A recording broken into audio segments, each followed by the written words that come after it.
Dear friends, warm welcome to each one of you. And today, another beautiful Sajjan Sangatya we are going to have. We are going to interact. We are going to know something very, very interesting today. It's something which everyone needs to know. The topic for today is you are not your shadow. That's the topic that I have picked up because when I was going through the scriptures, one of the Upanishads, Mundaka Upanishad, this Upanishad really inspired me a lot. And the essence of this Upanishad is you are not who you think you are. You just identify your shadow. Your body is a shadow. Your mind is a shadow. Your emotional reality that you go through in this physical plane is also a shadow. But this shadow has no existence. What is truth is beyond this shadow. And what is real and what is unreal need to be known. That's what Mundaka Upanishad was talking about. To know that knowledge, wisdom, which makes us realize who we truly are, then all these fears, our shadow carries all those emotions that we suppress in our shadow self, all that we can deal with them. So we realize at a one point of our life that this shadow is not really the truth. We are much more than this shadow. Our truth is something different. So, dear friends, today with us, masters, two beautiful masters I'm going to introduce to you. They are very dear friends of us, Dr. Lakshmi, myself, and entire QLU Sangha. So these are really wonderful spiritual architects. I invite now to this space Shobha and Mahesh. Shobha and Mahesh, most welcome to today's this live streaming session. So it's wonderful to have you with us. And if you know about them, is I must introduce a few words from me.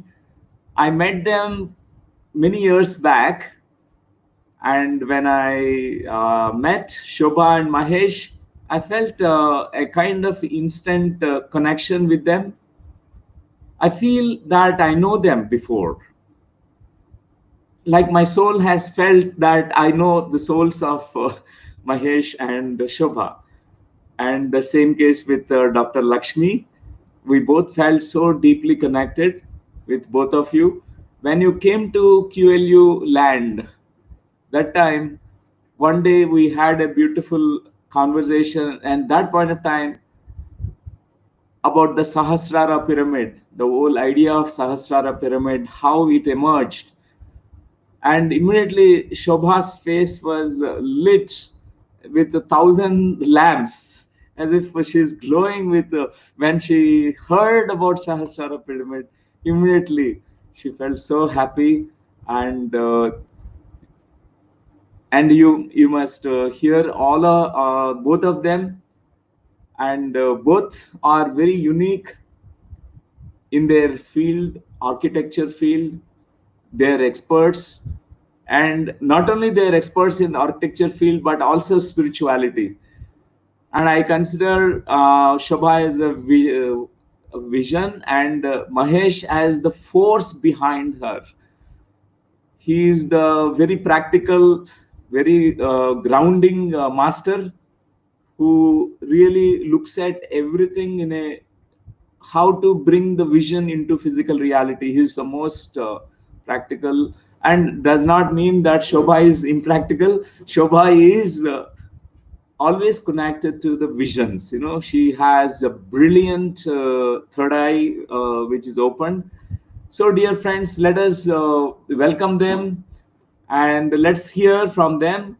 Shobha and Mahesh, please speak about yourselves, how you have come across the spiritual path, and what did you find, because spiritual path is something very something different than our material path, like whatever the books that we read or schools that we have attended is something different, right? So can you please share your experiences?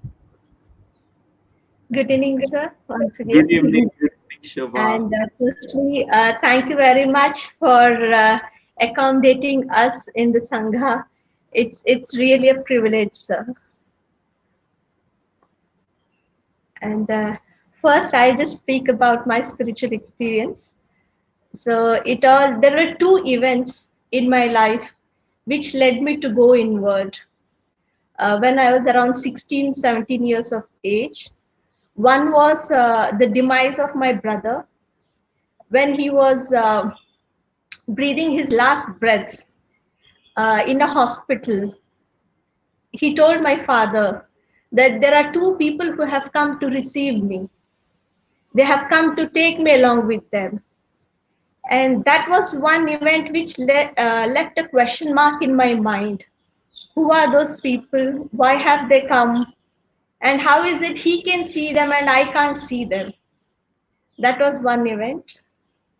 And the other one was I was reading a book, Thus Spake Vivekananda. And in that book, I would understand about the patriotism, what Vivekananda ji has written. But I could not understand when he spoke about the meditation part in that book. And I was thinking, what is this meditation? I should go and, I should know about it. And when I joined architecture, I think in the second or third semester, I went to one master there and told him that I want to learn meditation. And he just taught us the meditation. Then I told, oh, this is meditation. Then I don't want so many thoughts coming into my mind at that time. This is meditation. Then no, I don't want this. But when I look back now, there was always some kind of mindfulness practice which used to happen. I was aware of what I talk. There was someone which was watching within me, about my conduct, my deeds, and all. And the major shift happened in the year 2010-11, when we were good with the practice, architecture practice. I think I was around 30 years at that time. And wonderful in-laws, loving parents, and loving husband. But still, there was something in me, which was not stable. So one fine morning, I just got up and I said, "No, I'm not going to office." And then everyone thought that maybe I need a break. I have been working very hard. And I took a break and I just started reading Osho. And for many days, I didn't go to office, many months. I was just reading Osho and I read more than 100 books of Osho. And then I thought, okay, I should go and do some practical thing about myself. Then I attended a workshop in Pyramid Valley and on mindfulness. And then during that workshop, there was some test done on your brain waves. And all the waves were reading very straight, like always same and very straight. And then the facilitator gave an input that there may be two reasons for this. One is maybe you have practiced, there's a lot of sadhana you have done, or the other maybe you have a chronic trauma. And I could not relate to the first one because I have not done any sadhana. And I thought, okay, is it a trauma? Then what is trauma? I should find it out. I went to Dr. GK and he told me that traumatized people are not like you. So just go and explore yourself. Don't waste your time. And first time I told him, I want to travel back in time and see I mean, how I have come here, why I have come here. And he told me, if you want to travel back in time, the only person who can help you is Dr. Newton. And that is how I came to QLU, and the journey began there. And about first workshop, breath work. Breath work has really transformed me a lot. That is where I had the courage to open door to myself, where I have locked myself. And breath work really cleanses us at the cellular level. It is such an intense workshop. I practiced it for 40 days, and then there was no looking back. After that, I went to PLR, and in PLR workshop, so amazing. I just learned about my family members. I mean, and also like the Sangha members, why I get connected to Dr. Newton and Dr. Lakshmi. And why is that my heart is always there? Why I'm not able to come out from there? Is it my obsession? What is that holding me there? And all Sangha also, I feel like I have lived with them. And in PLR, I saw a life where I was a Tibetan monk. And there I saw presence of Dr. Newton, and I really realized how I'm connected with that. And even I got answers. I always had in my mind that why you should make a biological child. And that was a question. My mother also tells that since childhood I would ask her also why you should have a biological child. And PLR helped me to understand that why I had that question. And I thank Mahesh also for he supported me to live my life the way I wanted it to be. And family constellation was the next workshop which I attended. And family constellation has really, it is a great healing workshop. It is, I think it's must for all of us to do, like in the physical plane, family is a reality. And it really helps us to bond well and know our patterns. And it's amazing family constellation.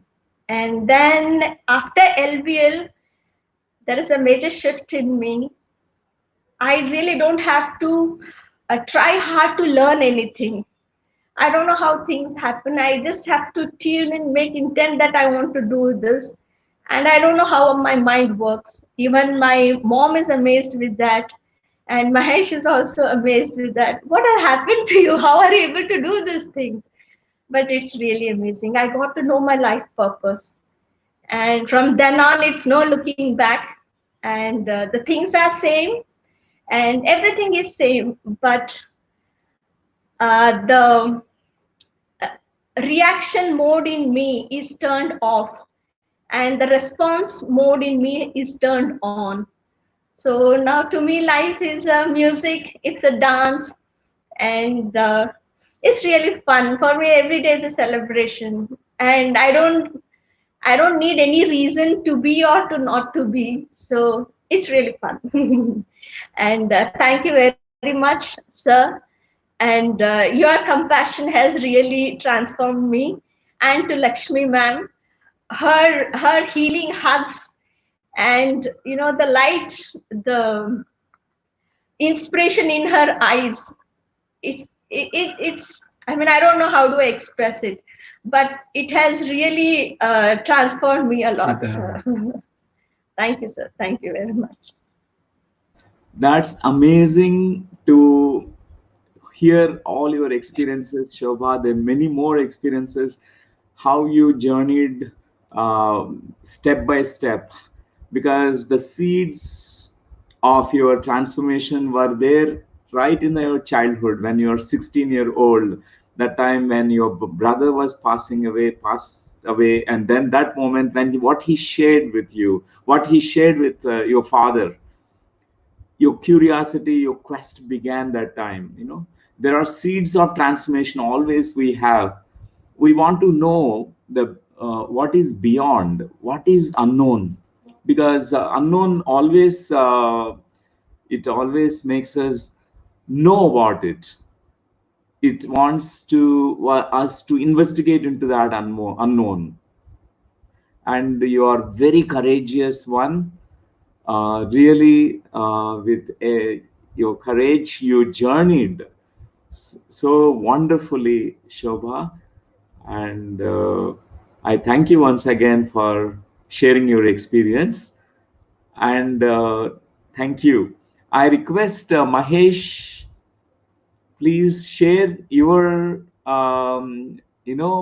experience in your life, because sometimes in many ways we learn. Sometimes we learn from wife also. We learn from directly life. We learn from an observer. Sometimes it's a very different.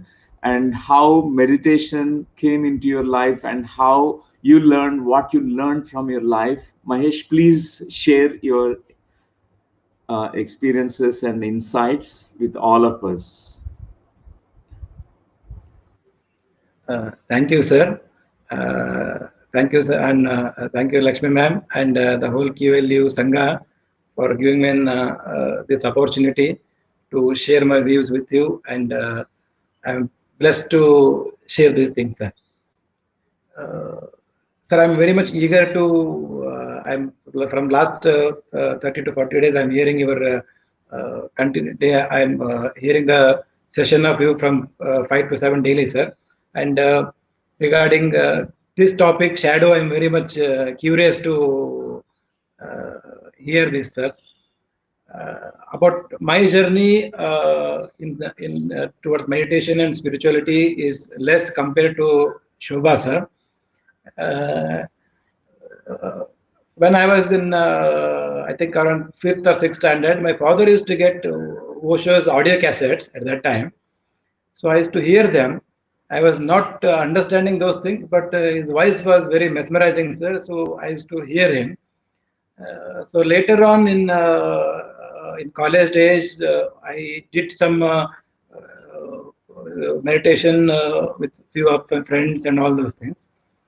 But when we went to Pyramid Valley, then actual what is meditation? Earlier, that was like for me, it was like in concentration. I felt like doing meditation is a concentration. So then I turned into meditation as a knowing within. Thank you for that, sir. And then we came to QLU for the profession for me. But again, I felt no, this place is something different, and we have to give our best here, and we are trying our best to give the best, sir, there. And what I felt is, if meditating is many of the experience I heard, sir. It is not like the person who has suffered a lot or who is suffering or who has some ill health. It is not only for them. A person, he or she or anybody uh, who's who feels perfect in his life and he thinks that I'm okay, then why do I do it? But I feel, for example, if a cricketer is doing in a one-day match, is making a century, but after a meditation he can do a double century. So I feel many of them should not take in that way. When I have a problem, then only I'll come to meditation or to meditate. So it will help and improve your life double, triple, or n number of folds. It depends on you or the person who is doing it with what intensity and what effort you do it. You can multiply into n number of folds. Your life. Outside the circle. Yeah, and as I told, sir, till college level and all those things, I was seeing the meditation and all those things standing outside the circle or outside the circle, and she is the one who pulled me within the circle, and she pulled me towards meditation and spirituality, and thank you for that, sir. And, I thank all of them for giving me a wonderful opportunity to share my views with you, sir. Thank you. That's wonderful. Always Stree Shakti, Mahila Shakti works at home. A woman transforms, she will transform the whole family.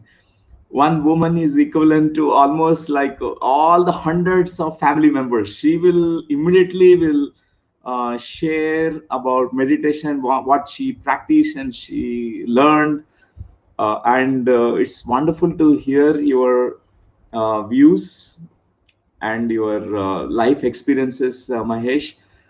And because you both have given to QLU, Sangha, QLU, to the world also. Through QLU, the whole world receives this, your beautiful offerings, like through architectural field. You are really such beautiful beings, creative beings. I say you have such creativity in you, and how you really see different possibilities and bringing sacred geometry into the physical plane. That's your expertise. That's what I feel always. And at a later point, we are going to see the our QLU Sahasrara pyramid walkthrough that you both made. You both prepared this walkthrough most beautifully, and the entire design of it, the Sahasrara pyramid, we're going to watch all of us together. And I'm going to come back to you a little bit after some time again. Meanwhile, so dear friends, today it's our honor to meet these two wonderful masters, and they're very humble. They're very really grown to such great heights. They're highly matured consciousness levels, highly matured. So you are not your shadow. That's the really the topic which interests everyone. How do we know that we are not our shadows? But shadow follows us wherever we go. We don't want the shadow to follow us, but shadow will follow us. Whenever there is sunlight, there is shadow. And brighter the sun, and the better is the shadow. Shadow will be much intense and deep. So we can't ignore the shadow. Shadow always follows us. That is the rule of the game in the physical realm. In a three-dimensional plane, we are going to, everyone will have the shadow, but we can know the grander or higher truth that we are not only the shadow, we are much beyond the shadow, that we are consciousness. The consciousness is inclusive. The shadow is part of that consciousness. But mostly what happens is we are so much focused on our shadow. Shadow means, dear friends, I must explain to you, define it, what it is. The shadow is the side of your personality that contains all parts of yourself that you don't want to admit to having. For example, we don't like the angry side of us. We don't like fearful side of us. We don't like some vulnerable side of us. Mostly in the current society, many of us, we disown, we reject our feeling side, even our vulnerable side of us, because it won't support the survival consciousness of us. To survive in the world, we need to suppress certain aspects in us. So whatever that we suppress in us, whatever we push it away from us, certain parts of our own self, that becomes our shadow. Our fear, our anger, and all the human emotions that we go through here. And also the feeling is so important in life. The heart center generally is suppressed, because we develop the logic. Logic makes you survive in a better way. Your feeling makes you more vulnerable. That's why we disown that, even creative side of us. Instead, we go into what is called as a very robotic way of doing things, routine stuff, because we are made like that in our society. If you are doing good in your tasks in a routine way, whatever is prescribed method, you go accordingly. You don't even know that there are different possibilities exist. There's a scope for a better solution or a better alternative. We don't even venture into it because our creative side we suppress. It's not supporting us. Most of the times, our creative side is completely given up, because creativity is never encouraged in the society culturally, and even in every country. Creativity means we don't get much out of the creativity. That's what is the belief that we carry. So the shadow contains all these aspects which we given up, which we push it away, which we disown, repress and suppress. So the brighter the light, the darker the shadow. This is what this great master Carl Gustav Jung, a psychologist. He is not just only a conventional psychologist, he is a spiritual psychologist. I call him as a spiritual psychologist. He's my really a very wonderful inspiration for me. When I was a student of medical college, that time I used to wonder about some of the books that I used to read, Carl Gustav Jung's books, because always is a mystical. Whatever he says is generally what is not shared or not told by conventionally in society. Completely, he says that you need to understand your shadow, because the shadow follows you. Unless you understand your shadow, you cannot reach to beyond shadow. Unless you own your own shadow, you will not be able to heal it. You will not be able to integrate with your personality, within your soul. That's what I understood from Carl Gustav Jung when he talked about this. Because I've been practitioner of this art and science, past life regression therapy, and also inner child regression therapy, life between life regression therapy. My intention is always to embrace the darker elements which we give up. There's so much of our energy which is locked up inside us in the shadow. To try to suppress it inside our psyche, we lose a precious energy of us. We need to completely now bring it up and release that energy so that you have access to all that energy, and that shadow will not anymore trouble you after you own it. I tell you one story that I read from this autobiography of Milarepa, the Tibetan master Milarepa. He is a great master. In one single lifetime, he evolved in leaps and bounds as a spiritual being. He reached to highest levels of enlightenment. So, in the initial stages of his practice, his guru, his teacher told Milarepa, you need to do sincere meditation practice, and you should not be distracted by the world. And immediately Milarepa thought, I will now go to Himalayas. He found a Himalayan cave. There, inside the cave, when he entered, he found there are some kind of demons there, means astral, lower astral beings were existing. So every day they used to be so much angry on him because he came all of a sudden and meditating there. They did not like that. So initially he was angry at them. No, he used to say, go away, I push you away, I throw you out with my energy. And always he was trying to do that, and they were not going.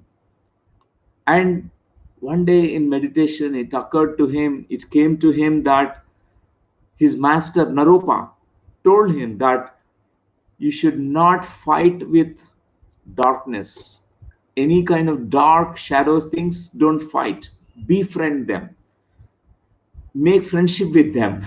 Then the very next day onwards, he started meeting all these astral entities and telling them, oh, my friends, how are you? and I'm glad that you are also sharing this space with me. You have allowed me to stay with you.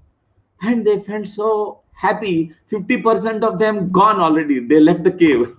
They made peace. And every day his job was, what he was doing, he's making friendship with them. He said, wow, you are such beautiful beings. He embraced, he was showering unconditional love. And a fine day, even the last demon, which was full of anger, even that also completely left. It went away. So it's a true story that happened in the life of Milarepa, but there is an inner meaning that we can take when we apply it for our own shadow side, that we suppress certain parts, certain aspects, certain things. We bury them in our subconscious. We try to hide it, and we want to throw it away, but it is not possible. It's part of you. We need to own it. We have to befriend it, and then one day it all leaves. That shadow will be totally integrated in your own self. So this is another beautiful verse from Carl Gustav Jung. He said, in every story there is a hero and a villain. Every story, any movie that you watch, there is a villain and there is a hero. And only hero in a movie, it will not be superbuster, and it will not be good. Without a villain character, only hero, only those nice guys in the movie, it will not be interesting. The movie will not be good. So, but in your story, both villain and hero exists in you.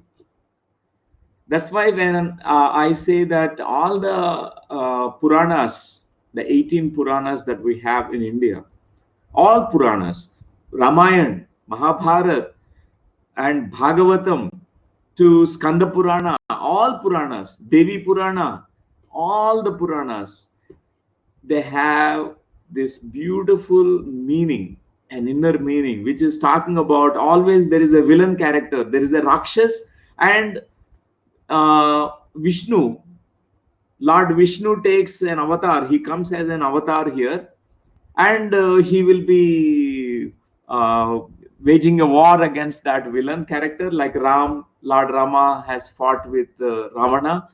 And whereas Hiranyakashpa, Narsimhavatar, Hiranyakashpa was killed.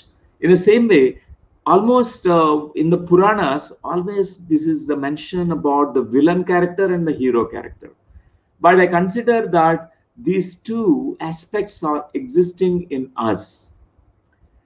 But the villain might be a very small villain in us.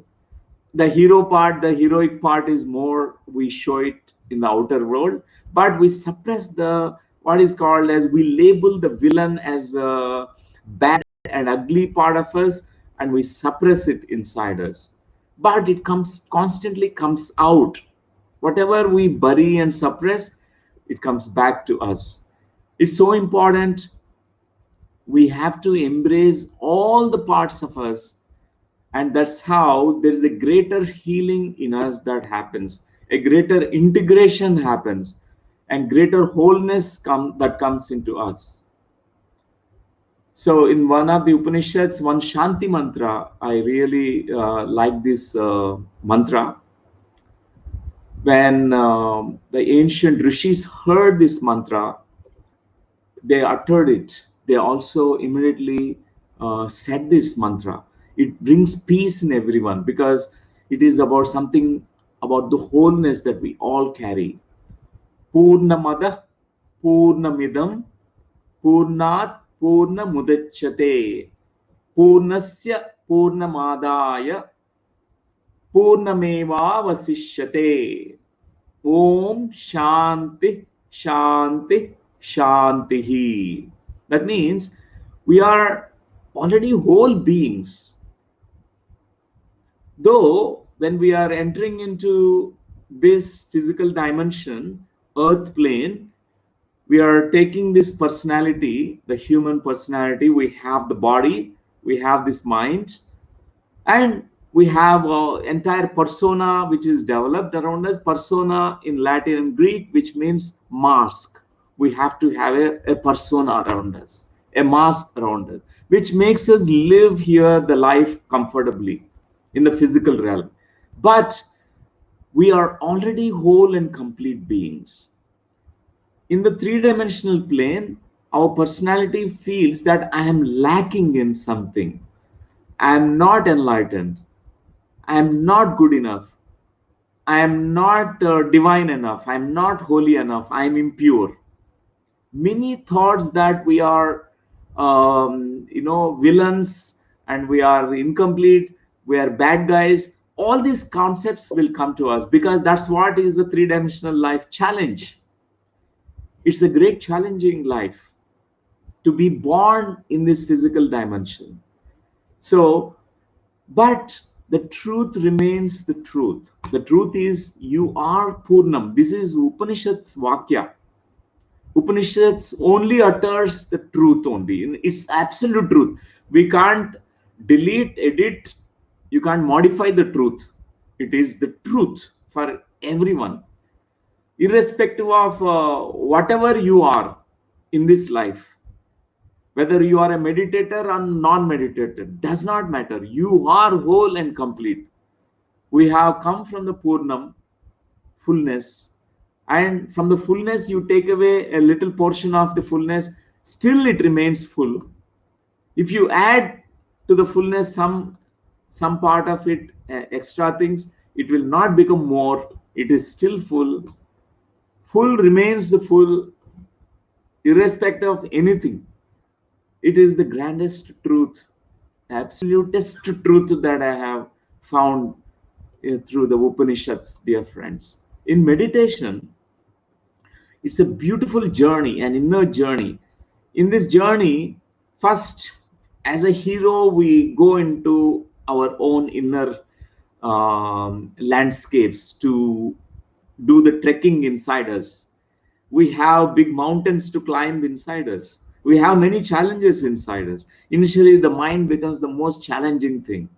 Your thought forms and it distracts you. Your five senses with the mind, it will be pulling you outside. It will disturb you to know the truth of you, who you really are. But as you really be a hero in your life, what you find out is you go on the inner journey. First, you encounter all the shadow aspects. We know what is the most vulnerable side of us that is being suppressed. When I'm so full and complete, why I'm feeling lack in life? Because certain parts of us is disowned. Most of the shadow elements are, it's nothing but our own inner judgments that we make. We label certain parts of our own self as bad.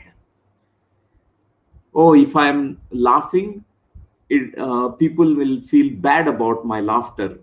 I must not show my happiness because it hurts people, because they are not happy. That's why at a very younger age, we suppress our happiness. We say that I will not smile. People may become jealous, or people may think that, oh, I am not empathic person. And we can't be true to ourselves. Laughter is coming from you, but you can't laugh.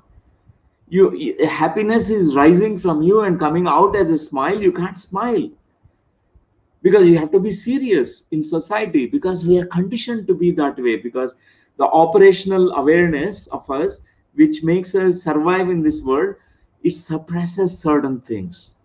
We go on suppressing many aspects. So dear friends, whatever that shadow of us, we need to own it.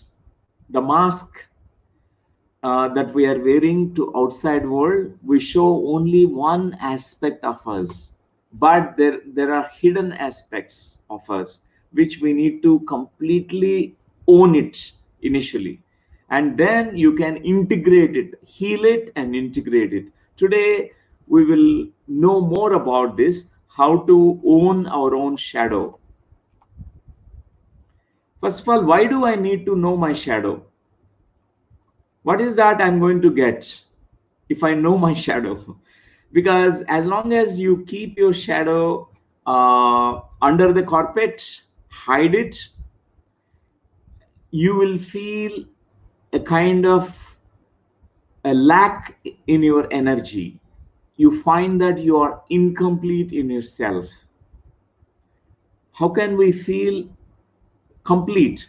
By disowning our left side of our body, thinking that my left hand is bad and it is not good, and my right side of the body is healthy, or upper part of my head is the greatest thing, my legs are not good. If we disown, if we don't understand that we are such whole beings, then really we reject it. We only value and give credit to all the only the head part of it or the right side of us. And but everything is so important in our life. That's why when we also take a meal or food, we have shadruchi. Shadruchi means the 6 tastes that we have. 6 ingredients, which sweet, bitter, sour, salt, what others? They're like pungent, metallic taste. All of them are important. Think about only you're eating sambar without salt, rasam without salt, or payasam kheer without sugar in it. How it feels like? It feels so bad. It's not really tasty. So in a right proportion, all of them, it really feels so complete meal for us. In the same analogy, metaphor, we need to own our everything of our life, all the aspects in us.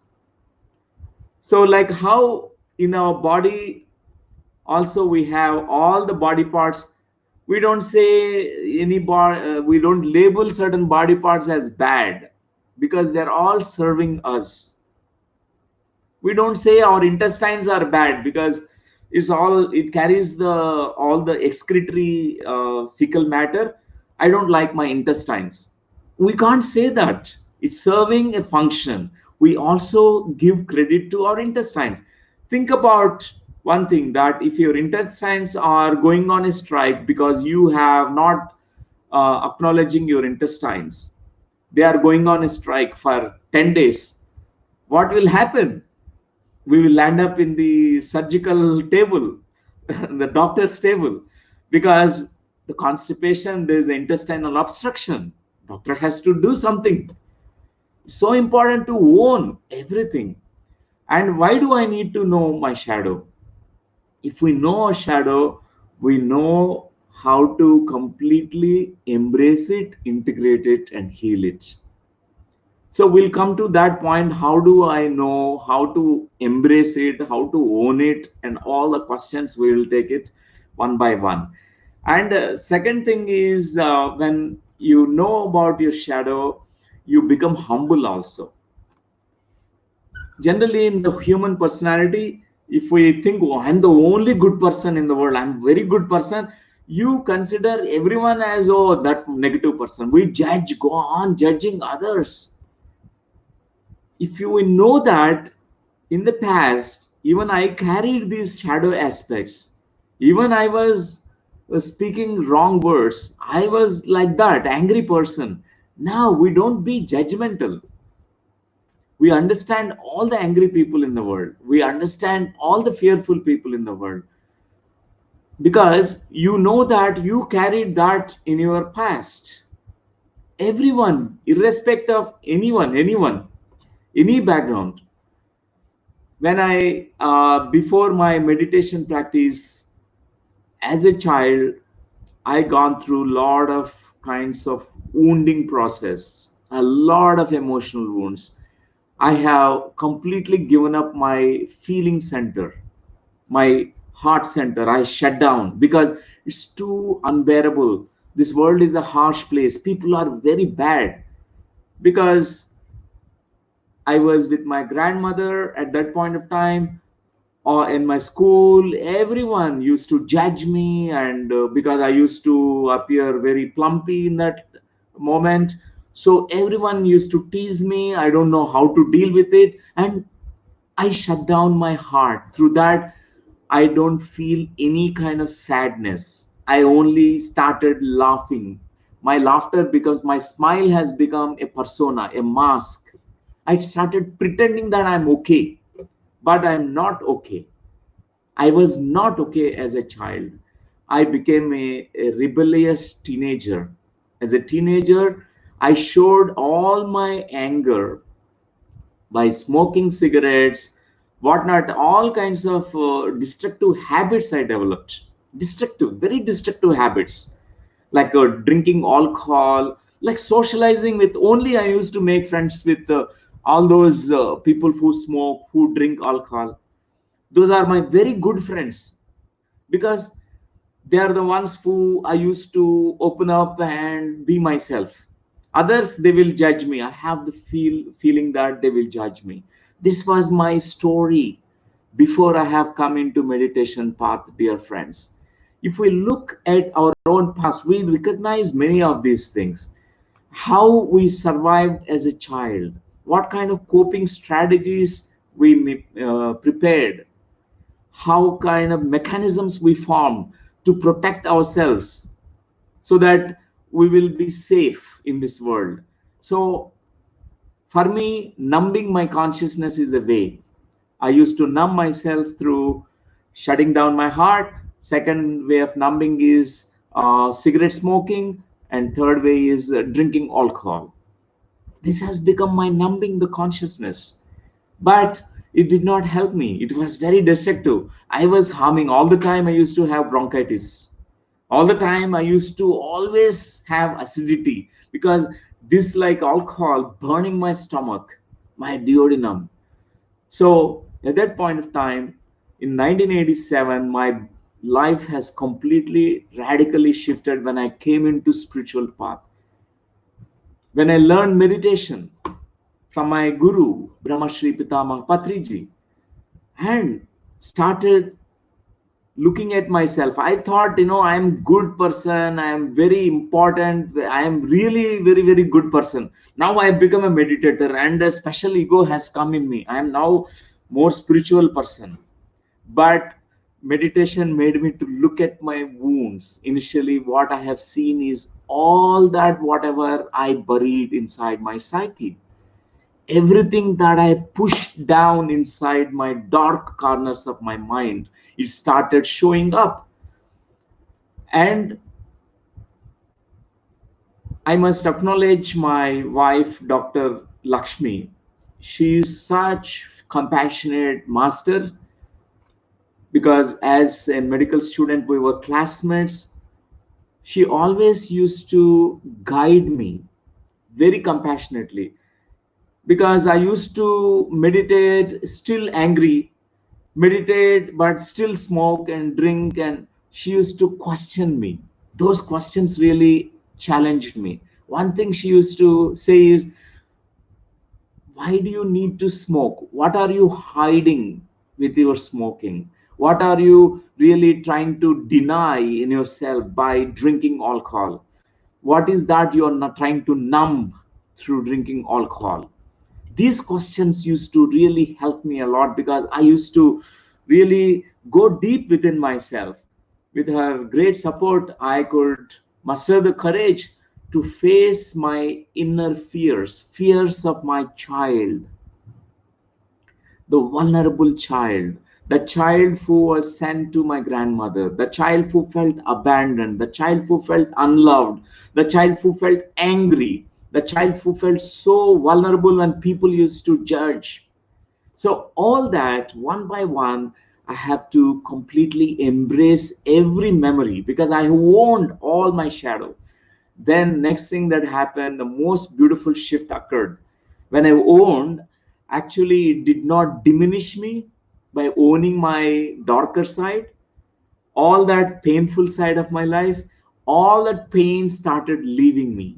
The pain started dissolving. The moment I embraced my fears, a certain courage came inside me. It made me so humble. At one point of time, my meditation taken me to the next leap in my consciousness. I understood that this human personality is our vehicle here. It's so beautiful. Our personality is so beautiful. It has good, bad, and ugly parts. But I am not good, bad, and ugly. I am the soul. I am the consciousness. I have come from this oversoul, from the Sarvatma, from God, the Creator, and I'm coming here. And here I need to embrace everything as it is. And a beautiful integration happened, dear friends. This is in brief about my life, and completely my shadow. I started working, peeling layers. Of course, it took many years. It's a self-discovery process. It took me many years to peel the childhood, all those layers, the inner child, whatever the inner child carried. And then next level is all the past lives, many lifetimes, baggage that I carried, all the lifetimes I peeled. And then whatever I carried transgenerationally through my family tree, that also I peeled off, because we hide ourselves behind, we show to the world only good face. So dear friends, it only benefits us by knowing our shadow. It will not shatter us. Many people, they think that, oh, if I give focus on this darker side of me, maybe I go into depression, I become suicidal, maybe I lose interest in life, because wherever I'm focusing, it becomes more and more, it is going to multiply. No, dear friends, it's not the case. Your consciousness really tries to bring all aspects of you to the light of awareness. It brings it up. More we hide it, more it gains gravity. It pulls us down. That's why it is so important, each one of us completely be okay that you are an angry person, be okay that you have fears, be okay that you have some human weaknesses. And by embracing all that weaker side, vulnerable side of us, we become actually stronger. One day we really raise above all these things and really know about our true self. So, dear friends, this is also one book that I have read, Dr. Robert Louis Stevenson. This book, Dr. Jekyll and Mr. Hyde. On this, there's several movies, Bollywood, Hollywood movies are made on this theme. This Dr. Jekyll, this is a novel, actually a fiction that's written, story written by this author. And it's beautifully, this very relevant to our topic also today. First, we need to own our shadow, and then you must know that you are not your shadow, you are not your personality, you are the soul. You are that God that you are searching for. So, and there is two people, not two people, there's only one person. He's a doctor, a PhD doctorate. He's a very well respected, known, intelligent, but there is another side of him which comes up when he's all alone. Mr. Hyde comes out from his hiding place, and he has all the sexual urges, all the evilish things, all the negative thoughts. He does many things. And it's something very interesting how these two aspects he integrated. Even in us, these two aspects need to be integrated, dear friends. Then we become whole and complete. Not become whole and complete, we understand that we are already whole and complete, because we have suppressed the shadow side. We could never raise above that to that place of wholeness in us. And you are an inclusive being. Inclusive means in you, good, bad, and ugly aspects are part of you. Your personality aspects are part of you. Apart from it, you are also a soul essence. You are whole and complete. Everyone, each one of us, look at your own childhood, then you really understand what I'm trying to convey to you, dear friends. So when we are a little babies, each child, every child is born innocent. That's all. Our slate is clean. Our mind is completely clean. No impressions of the past also. It's a blessing in disguise that nature designed that we don't remember past lives. It's really good because we can start everything fresh. Only the mind, which is so empty, like an empty slate, an empty board. And slowly, what happens is we open our eyes when we are born and we look at our mother, we look at our father, we look at our all the family members who are coming to see us. And whenever you are crying, your mother is not look, she's unhappy, and nobody is really appreciating that you are crying baby. They will say, oh, everyone is judging you also. You can hear your grandmother saying, oh, she's a crybaby, he's a crybaby, all the time, whole night I didn't sleep, like that, many they speak that way. And also the many comments, many things that child is commented upon. And like passing remarks, sometimes some kind they talk about the body, their complexion is not good, and the child is born short stature, and the child's nose is not good, all these things. The child really has to deal with it, though the child has no language. Before 3 years age, no vocabulary for a child, only mama, papa, uncle, aunt, only few words they know. But there is a pre-verbal language. Every child is consciousness also.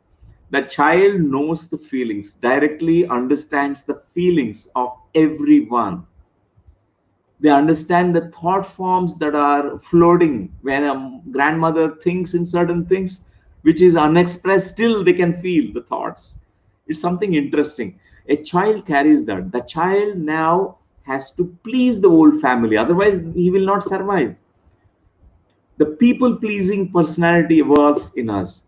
A mask of happiness evolves in us. We wear a mask. Oh, my mother will be happy if I am happy. I should suppress my sadness. I should suppress my whatever tears that I am coming out. I should be only smiling, only be happy, and not to fear. Because whenever you are fearful, your father says, oh, you are like a timid, you are like a girl. A boy is told that you are like a girl, and you always cry like a girl. A boy is told that way, and boy suppresses his tears. He has to now pretend that he is a brave boy. Inside there is a timid. Everyone has a fear. Whoever is born, every child, fear is so natural emotion. Even I fear, you fear, and everyone fears. We need to be authentic. When you go into the darkness and suddenly you fear some strange, that's okay to fear, but we try to suppress that. We pretend that we are the brave ones. We show the brave face to the world, but it's only survival strategy. It makes us survive in the world, only that much. What happens is we slowly develop, only the personality that we develop becomes the definition of us. We define ourselves, what we show to the outer world.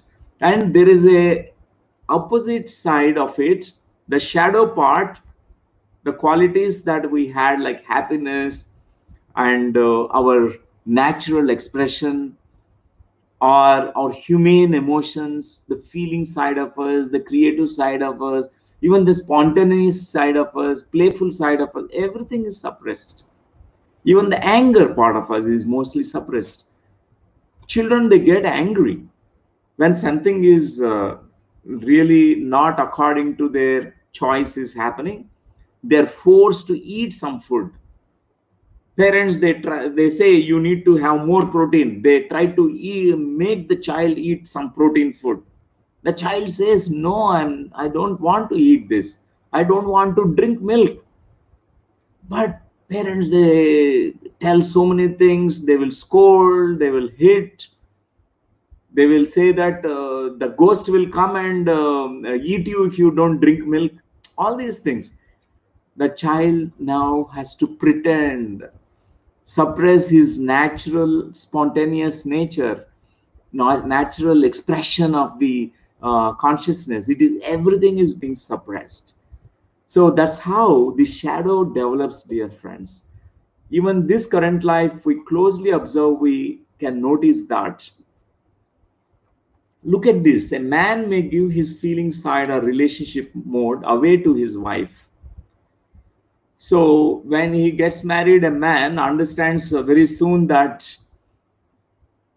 the wife is also a storm. Sometimes there is an emotional storm that is coming out, because naturally every woman is full of heart centered, and this heart means there are certain emotions which naturally spills out of it.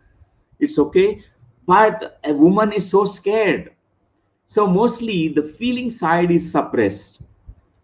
The man completely stops that feeling side, goes into intellectual side.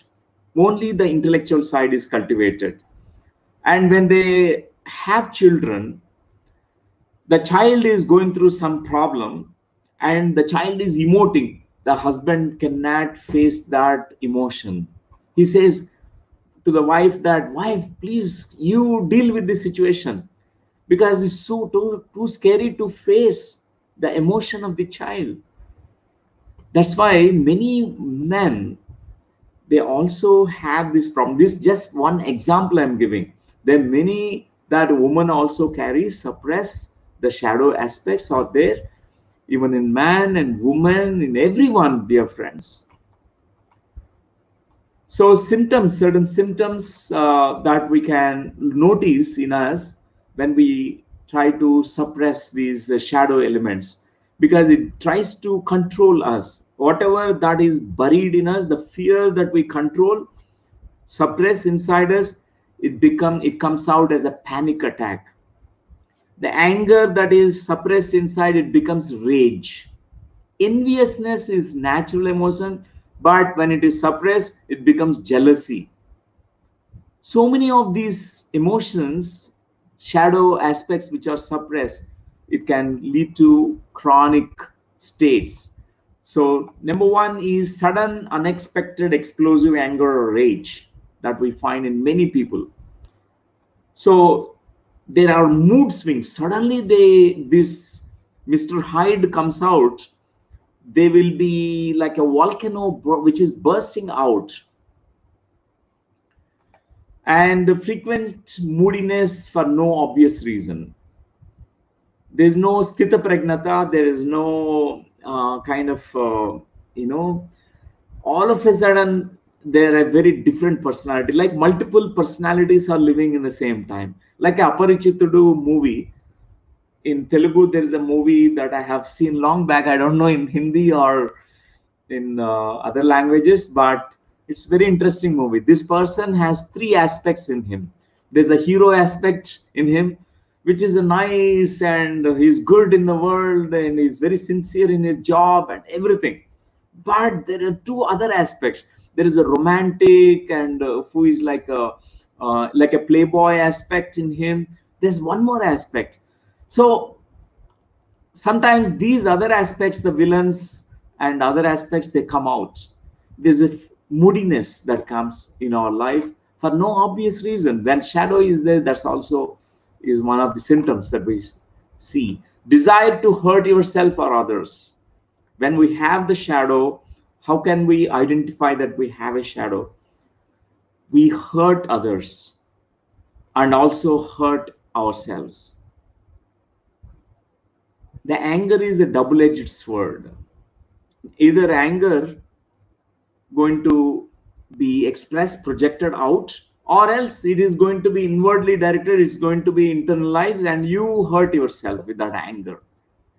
So that's also the shadow aspect of us. Whatever is suppressed inside, that's very hurting. Feeling in and out of love quickly. This also they can notice in the teenagers and those who are in the relationships. They fall in and fall out of relationships, fall out of love. They fall in love, very next moment they are falling out of love also very quickly, because the shadow aspects, they show up. Most of the young generation, we see that nowadays because the highest rate of divorce that's happening around the globe, the divorce is so much around the globe now, and it's happening in India also now. And they say the great words of love just one day before, now they are the worst enemies. Everything has gone, the shadow things are coming up. In the marriage, mostly it comes up, the shadow aspects. Before marriage, they are very good. If it is an arranged marriage also, they, when they go for looking at each other, they feel so good, so nice. And they say, I like ice cream, I also like ice cream, I also like Shah Rukh Khan, you also like Shah Rukh Khan. Oh, they go on saying same pinch, same pinch. But after marriage, all the shadow aspects will come up. That time it's so important to support each other, to be together and heal. It's a space for each other they can give, and understand that this need to be embraced, what's coming up, not to judge each other. And then there's a possibility that both of them can raise above, transcend in that beautiful relationship. The true love can happen in them. And when we have this shadow which is suppressed inside us, we blame others, we project on others. We have this habit of projections because we always try to point out the fingers at others, because we don't see our own inner whatever that stuff we are carrying inside us. We try to see that, oh, my unhappiness, the cause is you. And we project everything, all our things outside to the people, and many people around us we blame. Even our parents, we blame parents, not looking at our own shadow side. Highly accident prone, if we have the shadow side, highly accident prone. And addictions, work addiction, workaholics is the worst. Work and our personal life, our emotional life, and creative life, everything, spiritual life must go in balance. But mostly we hide in our work because certain things we don't want to face in our own reality. We try to escape from it by making ourselves so busy in the work. It's so important to identify that we have work addictions, we have addictions in our relationships, addictions to the drugs and alcohol, to smoking and all the bad habits, and sexual addictions. People have sexual addictions, all kinds of addictions. Look at the shadow side. What is that in you which is making you to become addicted to certain things, so that you're trying to avoid facing your shadow? Because to heal ourselves, we need to completely be authentic, honest with ourselves. And self-denial is also another symptom. We deny completely our own self. Self-criticism, self-judgments, striving for perfection, to be perfect all the time. We are born as ourselves. We don't need to be perfect, because the perfectionism, we really become very, very stressful. We have a yardstick and we try to be perfect in every moment. It's not possible. We have to embrace our imperfections. It's okay to be imperfect, because it's a survival mode that we developed at a very younger age. We notice that only perfect people are in the world are receiving appreciation, love, and applause, and all the attention from the world are given to the people who are perfect beings. And we suppress our imperfections. We only show outside perfectionism, and we have to show the perfectionism. Perfectionists, they become hypertensives. We go on, I should be perfect, I must be perfect. Should and must is control. You control yourself so much that you really impose condition on yourself. That internal pressure is tremendous. But if you embrace your okay to be imperfect, it's okay that I'm failing, it's okay that I'm not up to the mark, it's fine, I embrace it. In that moment, you give your best. People who are focused on their perfectionism, they inevitably fail. They go on failing in their life because whatever we really try to be, we also deny the other part, the shadow side of the fear of being imperfect. That fear is being suppressed in us. That lot of our energy is wasted and spent for suppressing that fear of imperfectionism. And this itself will create such tension, pressure in our lives. And lying, deceiving, and betraying, this is also another thing that happens, the shadow which is controlling us, which makes us to distort the truth. We don't tell the truth, we try lie, we lie a lot, we hide the truth, we are not authentic, mostly because we fear people judge me if I'm authentic, if I'm honest. And many things, we develop this only false persona. Mostly this persona is our own self, what is called as perceptions, self assumptions, that people will judge me if I am like this and all that. But people may not be judging you, but we think that way. We think that I have to be in this certain ways, I have to appear in a certain way to the people, I have to only be that way. And we suppress what we are really, who we are really. So, dear friends, many times we come into spiritual path to bypass all these things. There's something called spiritual bypassing. I like this word. I think one of the psychologists long back, and many few decades back, he coined this particular word. He observed, being a psychologist, that many spiritual people, they still suffer. They try to bypass their whatever they're carrying inside. They try to hide their vulnerabilities. They don't try to heal themselves. They only just become meditators. They close their eyes, meditate, and go into super consciousness state. It won't help. Carl Gustav Jung said, by imagining light, going into the light, and imagining God figures, you will not become holy and divine. He said something very beautiful. He said, by embracing your dark fears, which are lurking in your dark corners of your mind, by embracing all the darker shadow side of you, you become whole and complete. Many people, they have this mechanism called spiritual bypass. Even we use spirituality as a defense protection mechanism. That's why we see in India, we have a notion that all the sadhus are escapists. But not all the sadhus or monks are escapists. I say it honestly. Not everyone who is coming into spiritual path are doing the spiritual bypassing.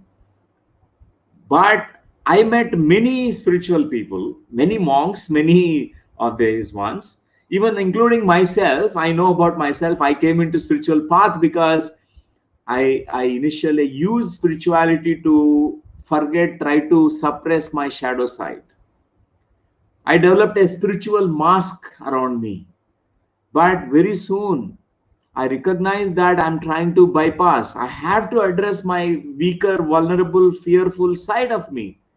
I have to completely embrace I am whoever I was in the past.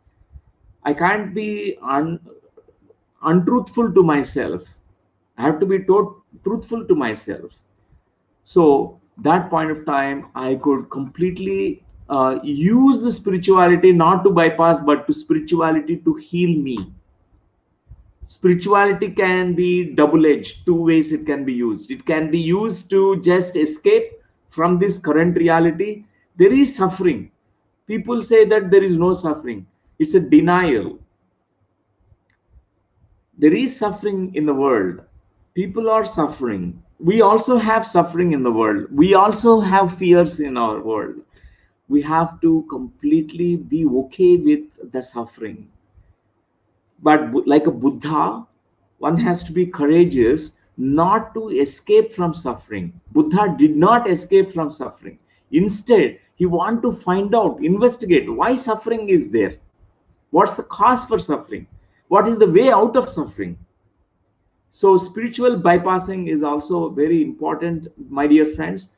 I want to bring this um, important point to all of you, because nowadays spirituality has become a fad, a fashion. Like many people, they meditate, but meditation is just like a cat which is drinking milk. By closing its eyes, it says that no dog is there, no enemy is there. It's something like that. Many, they do meditation, but it's not really, dear friends. Don't try to run away from really your whatever stuff you're carrying inside. Use the spirituality, your meditation, to embrace, to face all the fears, confront, face all the situations courageously. Even though you have fear, face it, face every situation in life. Not to use spirituality to bypass. Sometimes they use spiritual concepts to bypass. For example, oh, this is my past life karma, that's why I can't change in my life. Past is gone. We throw the blame on the past life karma, and what about your present effort? What can you do now? You can do something now to change your life. That's what spiritual bypass is. We use a spiritual logic, our spiritual knowledge. We use that knowledge in order to conveniently escape from our facing the reality, facing our suffering. But suffering need to be embraced totally as it is. Only by completely embracing the pain and suffering, we go to the next level where the lotus flower will come out of this mud of suffering. Where there is no mud, there is no lotus flower which cannot be bloomed. Without all these things what we're going through in the human dimension, human plane, the suffering, sometimes we cry, we're fearful, we are angry, we have so many things, many aspects in us, all things so humane. It's important to embrace our humane nature. It's okay. Even our animal nature, your animalistic instincts that we have, everything is okay. Then we are not really bypassing using the spirituality. We are not using the intellectual bypassing. We are not trying to use any psychological defense mechanisms, denial or intellectualization, rationalization, all these concepts. We don't use it to run away from reality, but instead we find the solutions.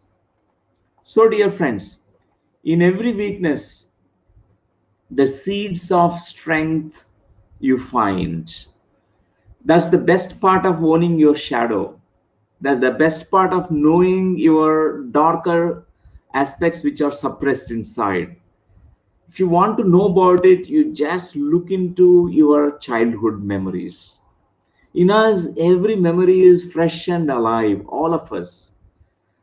Just when we can sometimes are relaxing like that on this lockdown period, when doing nothing on your bed, just look at your childhood. Just allow your childhood memories to come into the surface of your consciousness. You'll recognize many things. The times when you felt weak and fearful and you suppressed it, now you can embrace those aspects. Embrace that child in you who felt fearful. Tell that child in you that it's okay that you felt fear of darkness. It's okay that you felt This way, I still love you and accept you the way you are. You don't need to pretend, hide, and run away. It's okay to be fearful. It's okay to be angry. And that moment, the strength is born in you. So all the shadow aspects releases great energy in you when you embrace it. I remember a story that I heard. This is the story of this Buddhist master, Nagarjuna, Acharya Nagarjuna. He was the greatest enlightened being on par with Buddha.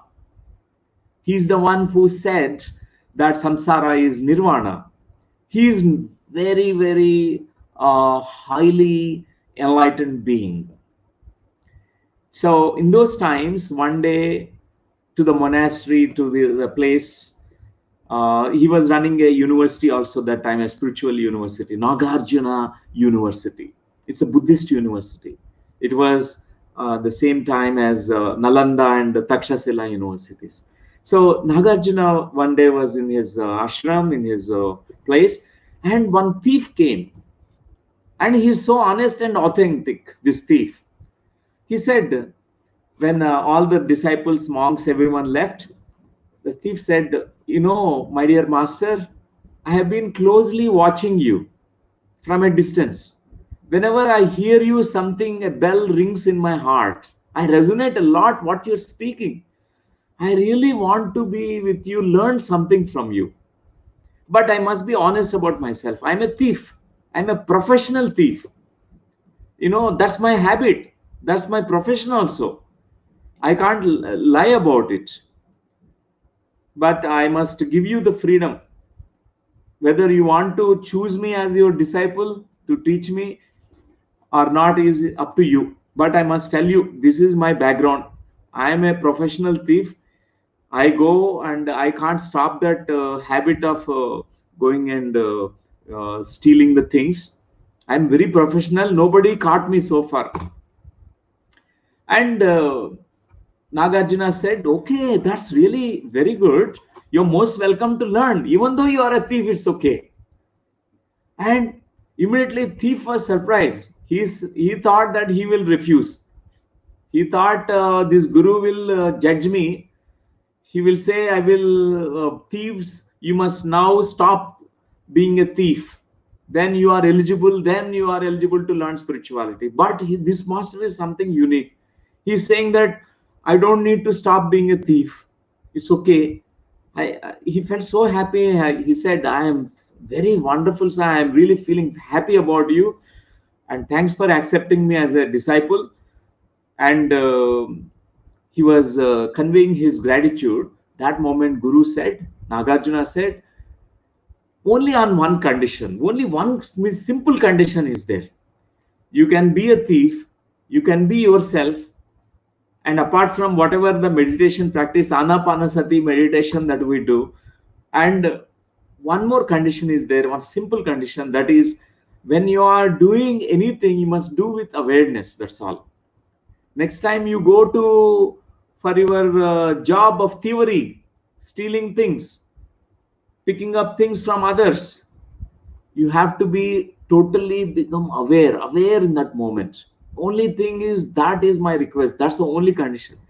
Thief thought, okay, he's not restricting me. Only he said, add awareness to my life. That's all. Okay, Guruji, I will follow what you're saying. Tonight also I have important task to do. I have a plan, because my job starts from the night only. When everyone sleeps, my profession starts. I'm a very professional.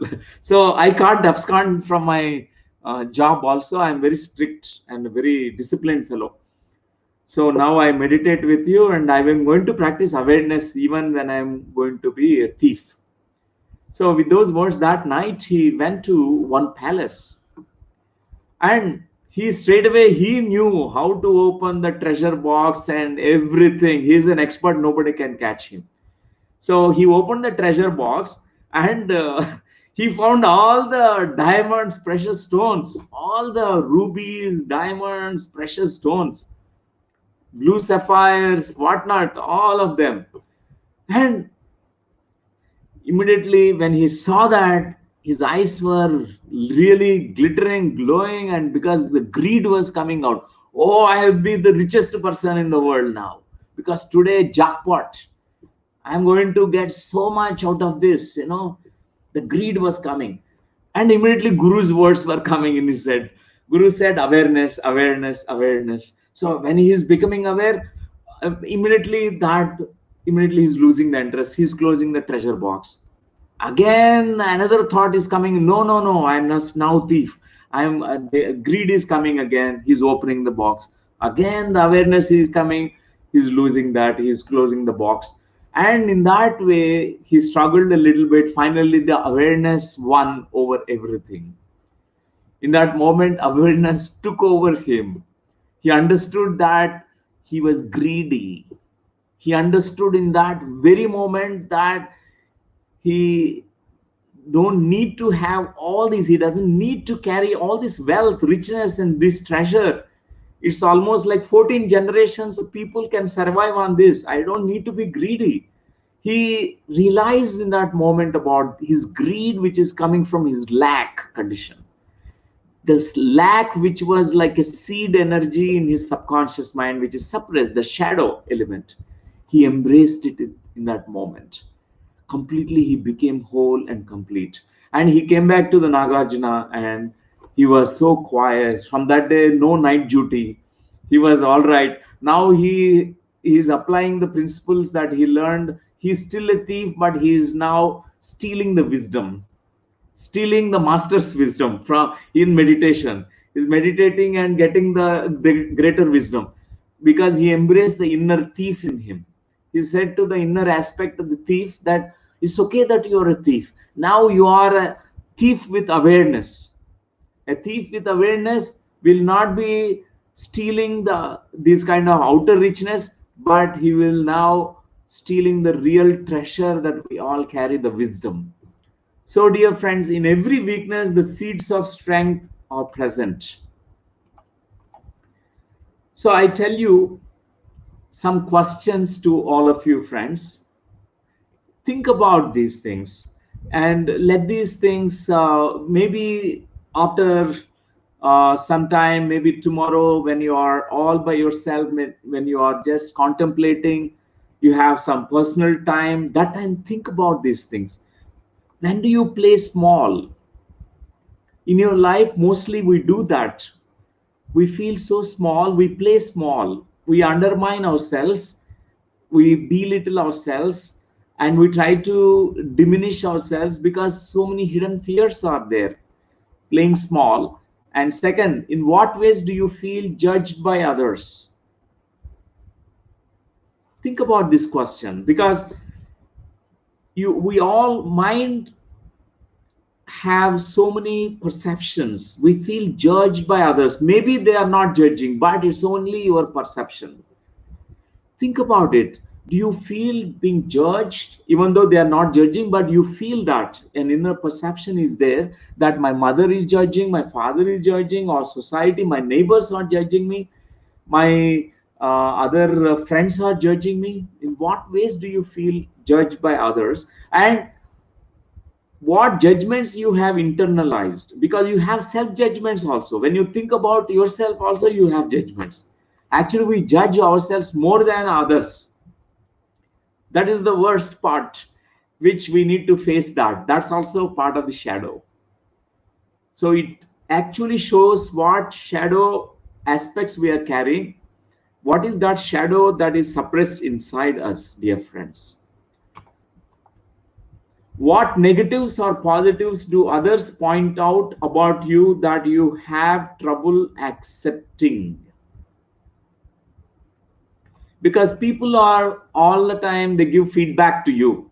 You look so harsh, you look so stern, you don't speak, you don't smile, you are very blunt fellow. Because in the childhood, that's what I was told. I used to be straightforward. I used to tell anything on the face of anyone, what I don't hide things. That was my nature in the childhood. But many people gave me the feedback. You should not speak like that. And slowly I learned, oh, I should people pleasing. I have to please people. Only things say those things to people, even though I don't feel those things in my heart. I have to be inauthentic. I have to disown my authenticity. I have to disown my honesty. This is what happens generally, friends. And people are generally very good mirrors. They always tell you certain negatives and positives to you. They point out that to you. And certain things you don't, you feel you're being triggered, you don't accept. Even positive compliments, people are saying, oh, you're such wonderful intelligent person, you're creative person. You say, oh, it's not me, it's my husband who has done work, it's my wife who has done work, or it's the intelligence, it's this teamwork, and I should not take credit about it. And we have non-acceptance of some positive compliments. We don't accept them. We feel because it also tells that some not accept our own self in us, something that we have disowned, maybe a good part of you which is disowned. And also emotional suppression. What emotions you keep on suppressing, because you know that we are also emotional beings. Human beings are all thinking beings, emotional beings, also action beings, also being beings. They also consciousness beings. We all have all these aspects. We are also emotional beings. So most of the times we suppress these emotions. That also shows about our shadow. What kind of emotional suppression happened from childhood? What are those three or five, four, five emotions which are being pushed down? You buried it. One thing is definitely our fears are mostly suppressed, our anger is suppressed, and our whatever that sadness which is suppressed, many things, even our loneliness is suppressed. Many of these emotions are suppressed. So dear friends, when you own these emotions, owning the shadow is owning your emotions, owning your judgments, owning all that stuff you went through in your life, and a great energy which is suppressed inside is going to be released. That moment you transcend to a new place in you, that is completeness, your wholeness. We are soul beings who can embrace this human personality structure as it is. Self-love letter. I recommend this, dear friends. This is how we can work on our shadow self. So in that, think about all those childhood memories when the child in you, the child version, the teenager version, adolescent version has gone through certain challenges and difficulties. You're writing a letter to that the child version of you. Maybe you are teased in the school, maybe you are bullied or shamed by the class or teachers, you are humiliated in front of people or public, maybe you are hit by your parents or slapped by people, and you write a love letter to your own child version, teenage version, and your adolescent version of you.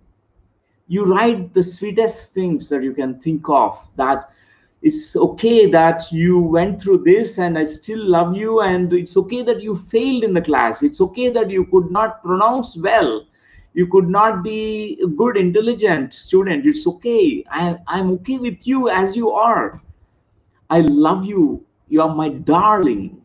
You must say that to your own all the versions of you, the deeper aspects of you, dear friends. This is one process exercise we can do when we have free time. And hot buttons, trigger buttons, remote controls. What are the triggers that you find? Hot buttons, people always push these buttons and immediately they know how to push this button, immediately you are sad. By just one gesture of others, immediately you become sad, immediately you become laughing, immediately you become somebody different. The remote control you have given to others because your shadow, which you have completely disowned, which is pushed inside you, which is perceived by others, they are playing with you. The remote control is in their hands. You take your remote control into your hands. You are the master of your life, dear friends. When you own your shadow, it's okay to be vulnerable, it's okay to be fearful. Then that moment you know your grander self, your magnificent self. And about your family members, they are the best mirrors that you find. They because they are by the side of you, you meet them 24/7, you see them, you look at them, you have conversations, you get a lot of feedback, a lot of things that are happening in these conversations and situations in your family. So look at those things. Even your shadow material, shadow stuff, we come to know about it. What is that in our family system or our family as a family that we went through? To keep the name of the family high, I suppress certain things, prestige and name of the family and all that. We have suppressed certain things because every child is so unique and born uniquely. But mostly what happens is the children are not allowed to shine their magnificence. The uniqueness is diminished at a very younger age because there's a kind of family, uh, what is called conscience. I can call it as family mindset or family energy, family soul. Means there's a soul of the family. That means they have those unspoken rules, many things which are not spoken, which is saying to the child that you can't be different, you can't live differently, you have to obey, and even though it is inconvenient, you have to be like this. That's all. You can't be yourself. You are supposed to be what we are saying to you. You have to behave that way, you have to think that way, you have to feel only what we are saying. Only those things you have to feel. So many times we understand for our family system and family interactions, we recognize the shadow material a lot. Self-criticism, self-judgment, we talked about it. What are those self-critical thoughts? We are the worst critics to ourselves. There is a critical aspect in us which we need to completely own it. And sometimes it comes up because the shadow is not bad, dear friends. The shadow is trying to protect you. Your judgments, self-judgment, self-criticism, all these things, your inner fears that you carried, all of them are actually, they helped you so far. They're not bad. Your fear is making you sure that you are protected, so that now the child who was scared in the childhood now will be carrying that fear as a protection mechanism. She develops that fear, she keeps it in herself, she keeps that fear even though she's an adult, she's no more a child, she has such a strength in her, but she still carries that fear because that made her to survive. For example, a case study of a child who was sexually abused, and the child whose boundaries are violated cannot say to anyone. This is like a secret inside her, and very fearful about all those men, adults, men, for taking advantage. And she fears now interacting with men. She fears, even though as an adult, she still carries the fear of men, fear of adults. And she has mistrust. She don't trust men at all.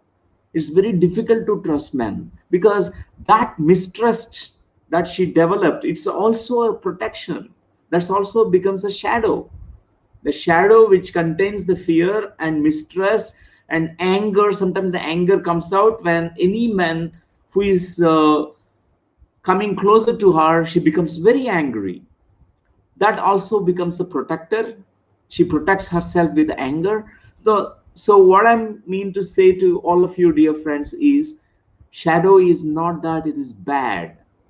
Only thing is, we need to acknowledge all the shadow aspects which are pushed down is our vulnerable side, our weaker side, our fearful side, which we need to give the attention, own it.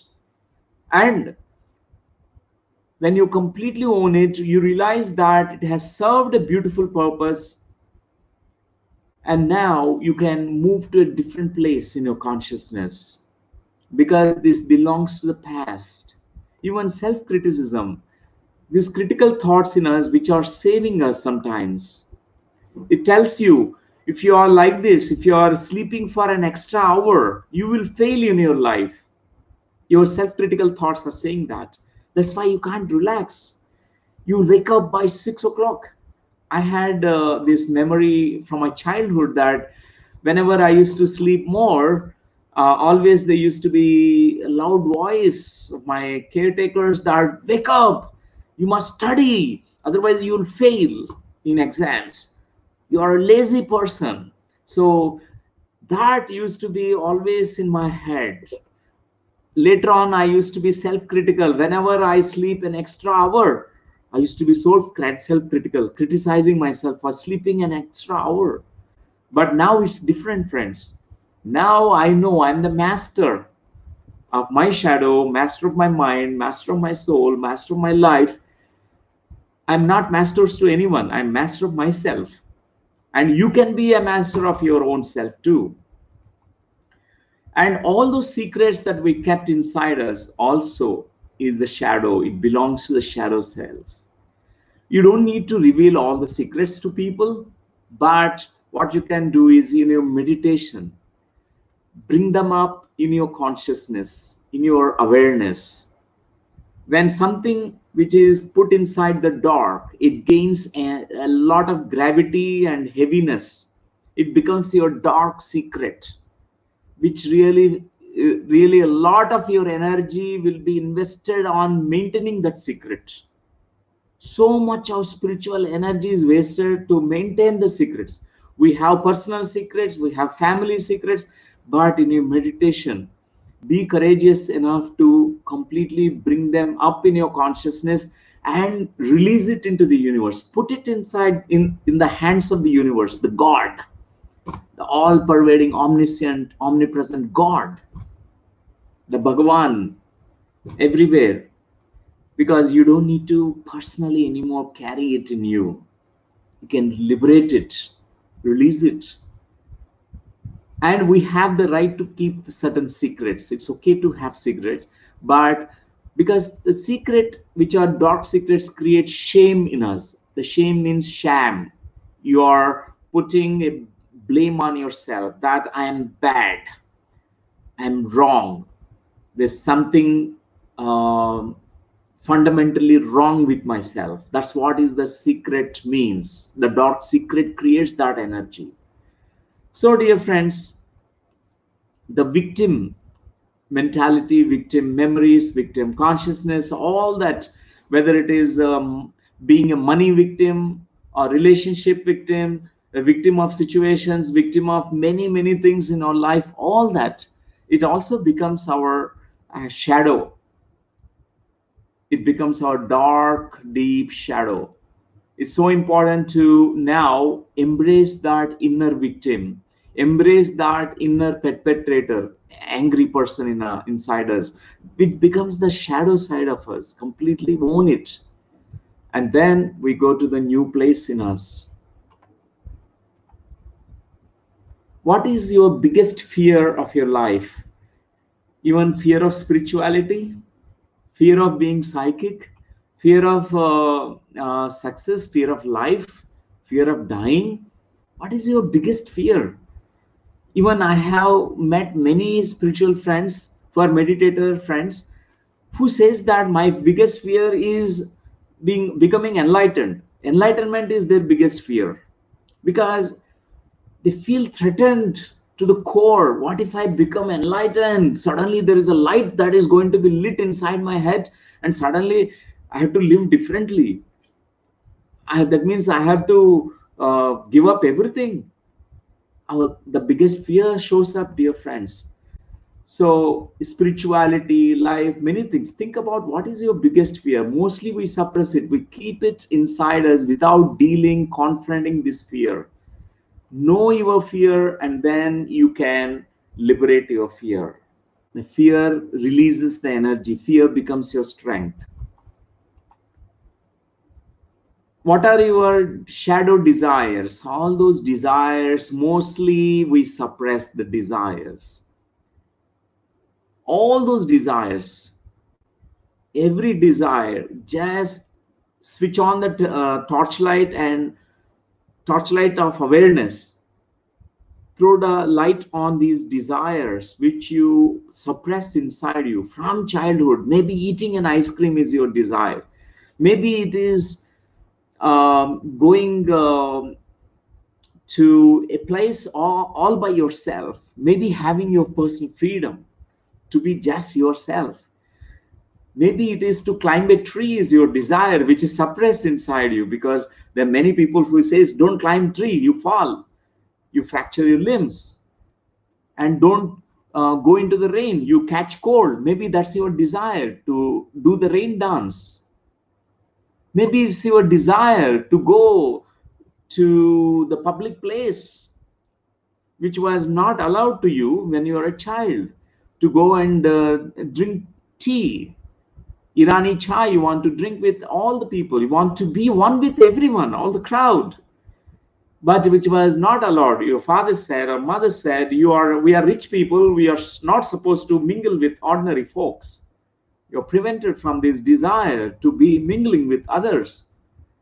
So your social status, many things comes into play, and you're prevented to fulfill your certain desires. It becomes your shadow. Constantly it pulls you down, dear friends. So with your awareness, really this shadow, whatever that stuff that we suppress, can brought out into the surface consciousness. That's how the greater healing in you happens. Awareness itself is a great healing, dear friends. When you become aware, when you are awakening your inner consciousness to recognize all those things in you, what happens is all those things are going to be integrated in you. Be courageous. Now, also shadow letter. If you consider all that what you have recognized in you as the shadow elements, shadow components, shadow aspects which is suppressed in you, it has formed a shadow self in you. There is a pseudo self or a shadow self. Maybe a personality mask is outside, but inner the shadow is suppressed inside you. You write a letter to that shadow self, that you acknowledge all that in you. You own it, you embrace it totally. Then it will be integrated, dear friends.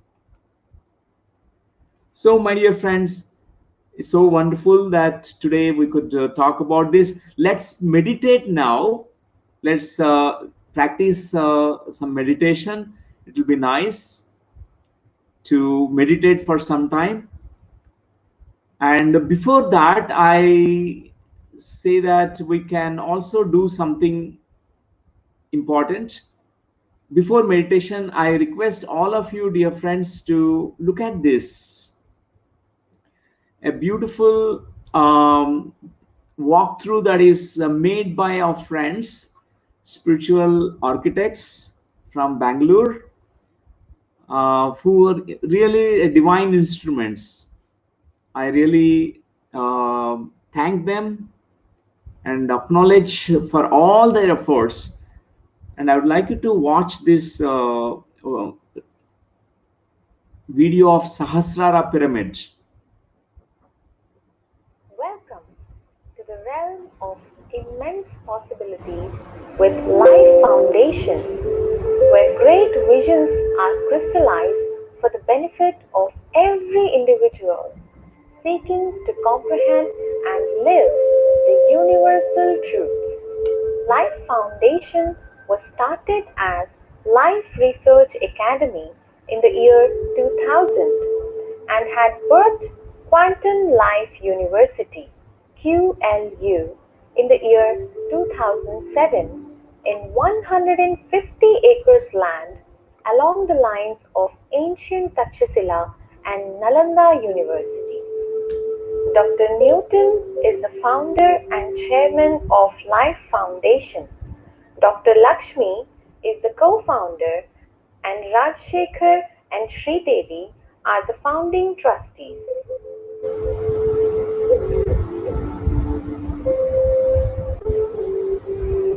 Dr. Newton Kondaveti took his first significant step towards achieving his life purpose in the year 1989 when he met Brahmarshi Pitamaha Patriji for the very first time. Dr. Lakshmi is a staunch advocate of vegetarianism. Together, they traveled to more than 120 countries and touched the lives of hundreds of thousands of people by teaching meditation, conducting self-empowerment workshops, training facilitators in comprehensive holistic therapeutic processes, and promoting vegetarianism. The first phase work of QLU has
union of male and female energies. The golden pyramid represents masculine energy. 72,000 crystals placed in this pyramid represents 72,000 nadis. Purple crystals at the apex of the Sahasrara pyramid represent highest statue of enlightenment.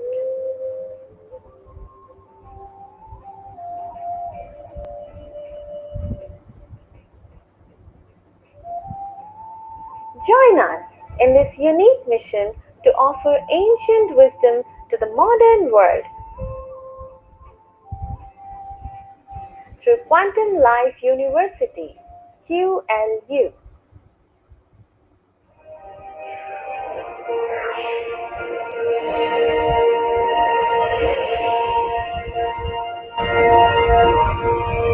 That's wonderful, friends. In between, there was an interruption with the sound. So, but you got the essence of it, and the whole credit goes to Shobha and Mahesh, who really converted this entire vision of Sahasrara pyramid into beautiful, tangible form. They are the architects, and I want you to, both of you, to share about the Sahasrara pyramid. Shobha and Mahesh, can you please few words from you about it? Yes, sir. Thank you, sir. I just love seeing that video again and again and again. Yeah. I mean, I'm just not satisfied with that. I just love to see it again and again till it is really manifested. And the entire designing process was really so amazing. And it's not that we have designed it. No, uh, I mean, I don't know, maybe sir was giving all those thoughts to us. Whenever we are stuck, just meditate, and we used to get all the solutions of how to really build it in a pragmatic way. What are all the um, challenges that come in a way in physically manifesting it.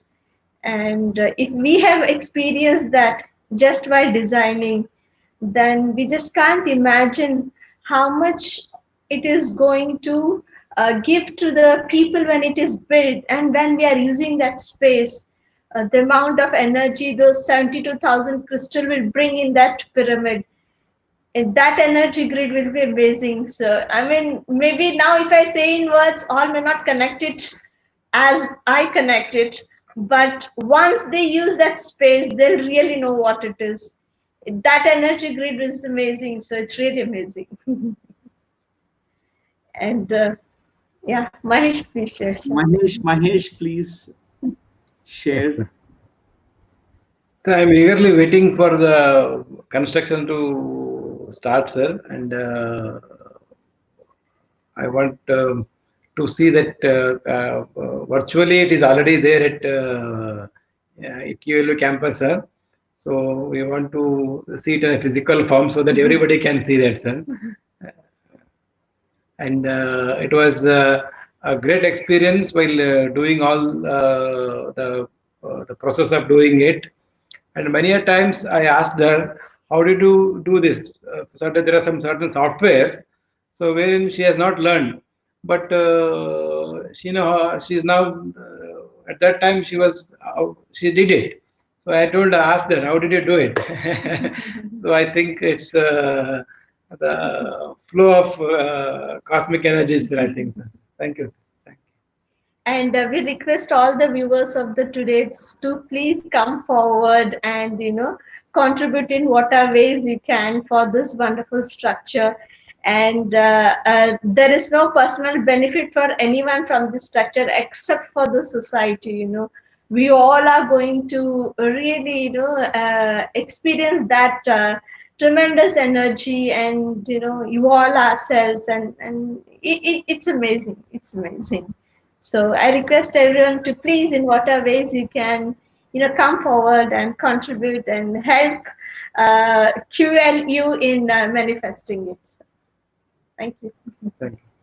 Thank you, Shobha and Mahesh. And because to create a kind of space where all people can meditate and evolve, because human beings, our human species can go into the next level of evolution. And these sacred structures like the Sahasrara pyramid, which has a globe and the pyramid together, which is also symbolic representation of the Sri Chakra. Sri Chakra is the place where Lalita Mata, we say that a Parashakti is residing in the Sri Chakra. She is the complete embodiment, and completely every part of it is that energy of Lalita Mata is there. So we are bringing up this sacred structure on this planet Earth, which was not existing so far, which is already existing in higher dimensional realities. And both of you, I really appreciate for the way you really brought everything, the vision into the drawings, and the drawings into now soon we are going to have this project. Sahasrara pyramid construction work is going to begin, and we're going to witness, all of us, dear friends, this beautiful pyramid very soon. let us say tathastu, so be it, because this is for the world. This is the gift that we can give to the world, because the wisdom it is going to represented by this pyramid. Sahasrara means 1,000 petals will be there in that pyramid. That 1,000 petals and 72,000 crystals and the globe and the pyramid, all that, it's an energetic structure which is symbolically representing our own inner wisdom of the soul. So it's like how many people they are inspired with Taj Mahal. They visit, millions of people around the globe every year. They come to Taj Mahal. The same way, Sahasrara pyramid also is like a spiritual Taj Mahal. It's like a different Taj Mahal. It's those who are really passionate about truth,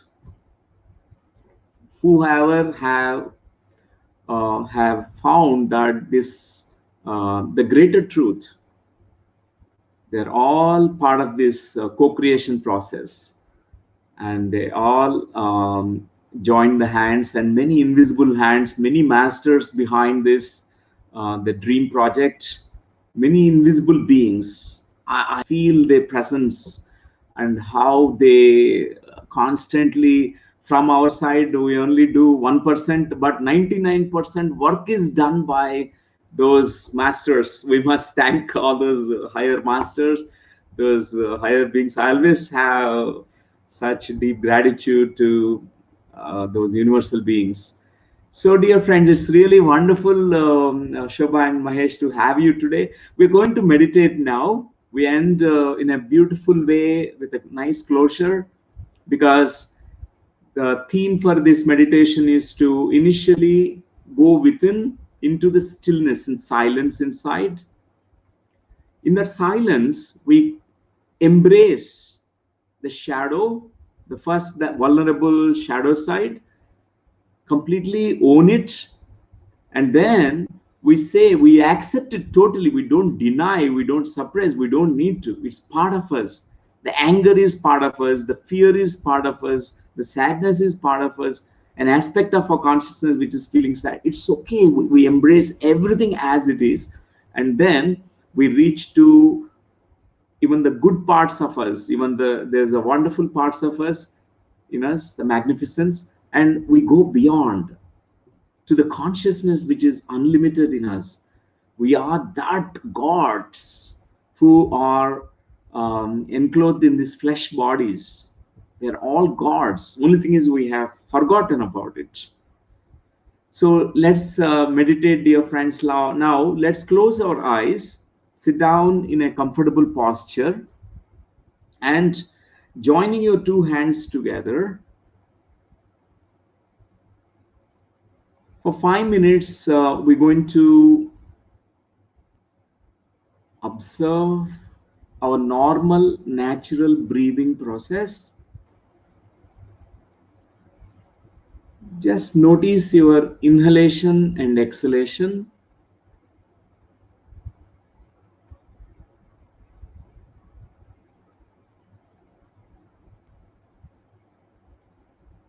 Slowing down in your thoughts.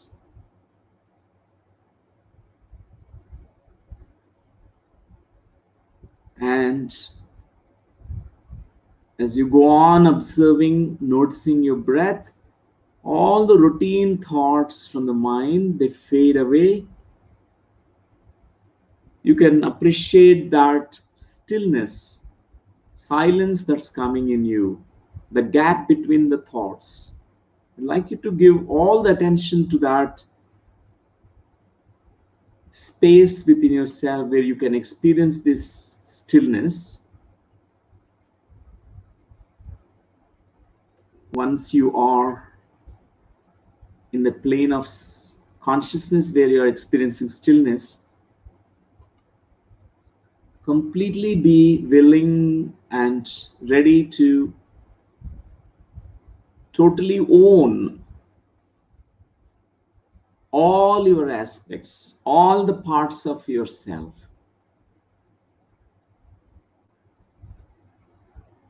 certain parts of us which are labeled as bad, negative, ugly. There's certain parts of us which are good aspects, good parts of us. Everything as it is, we embrace, we accept, we own. To do that, you may look at your own childhood. You may visualize yourself entering into an empty room. In this empty room, in the center of this room, you welcome the child version of you. A little child will come up to meet you. This is the child version of you, the past version of you. Without any kind of analysis, judgment, I'd like you to completely welcome this child version of you to meet you in that an empty room. In this meditation, I'd like you to either use visualization process, or you may use your feeling center. Feel yourself inside this empty room. Feel the child version of you coming and meeting you. Trust the impressions coming to you. I'd like you to just look into the eyes of this child and tell to this child, I'm coming from the future time. Glad that I could find you today, meet you today. I express my joy in meeting you. Just befriend this child version of you. Tell this child, now look at all those memories, good, bad, and ugly, all kinds of memories of this child. Tell this child, it's okay that you felt fearful. It's okay that you became angry. It's okay that you have gone through these situations in your life.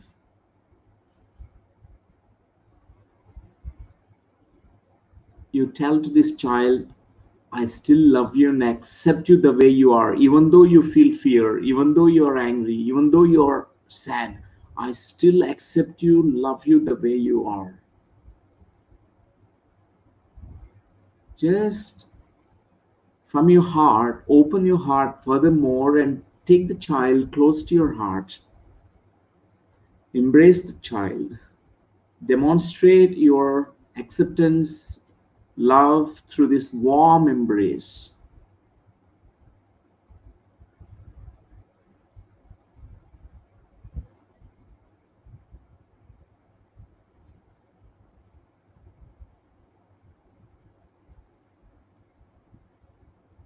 Allow in this deep state of meditation all those impressions of all the memories of you from a past completely getting integrated, all the child memories of your childhood.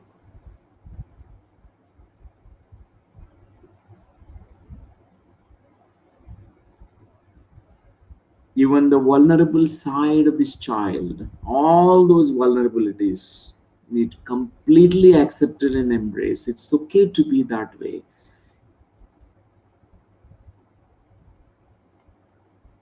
Let your inner child, the child version of you, listen to these important healing words from you. It's okay to be that way. It's okay that you are going through this. It's okay. I accept you and love you. We can do something now together.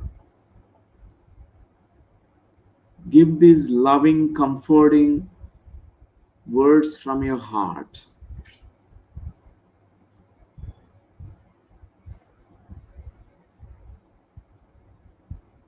In this deep healing space of silence, as you expand your awareness to embrace not only the child's version, but also your past lives and all those aspects, many aspects, all those known, unknown, even unknown aspects. But you can release an intention from your heart that all these aspects I own and I embrace, I accept. This point of time, whether it is a victim aspect or a perpetrator aspect, good aspect or a bad aspect, will not label or judge. The heart is the center of love, unconditional love. This unconditional love, let every memory is integrated, processed, integrated into your wholeness. At this moment, we are going to take another leap in this meditation. We're going to go beyond good and bad memories, beyond right and wrong memories, beyond all the pleasant and unpleasant things that happened in you. Go beyond to a deeper place within you where you find your whole self. Know that you are that complete, whole, total self, the God self, the divine self.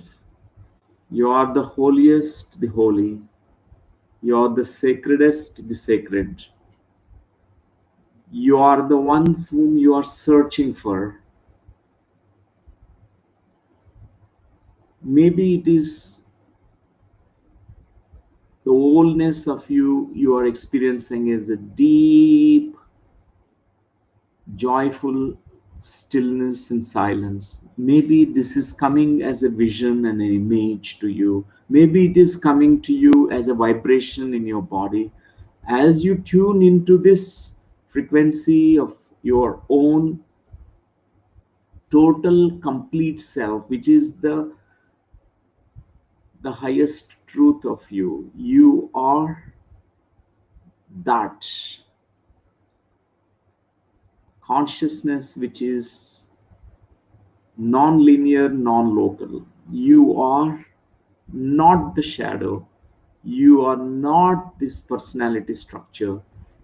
You are much more than this shadow, much more than this personality. You are that soul. You are that consciousness. I'd like you to now just experience that your total, complete self. What would you be experiencing if you are that complete self? How would you be feeling? What would you be experiencing? Give all the attention to this complete total self. In that in that consciousness of you, everything is included. Your personality and all the aspects, every part of you is part of this consciousness which is expansive.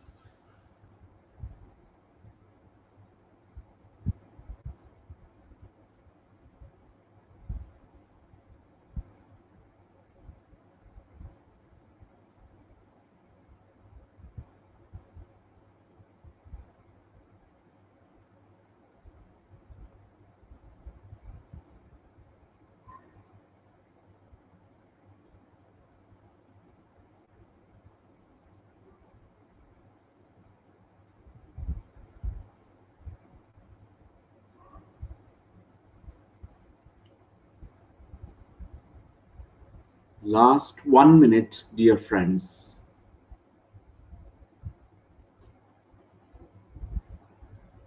In the deep stillness, silence, can integrate your entire experience.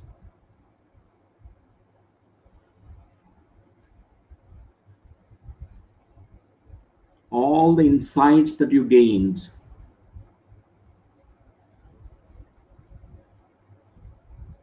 about your total complete self.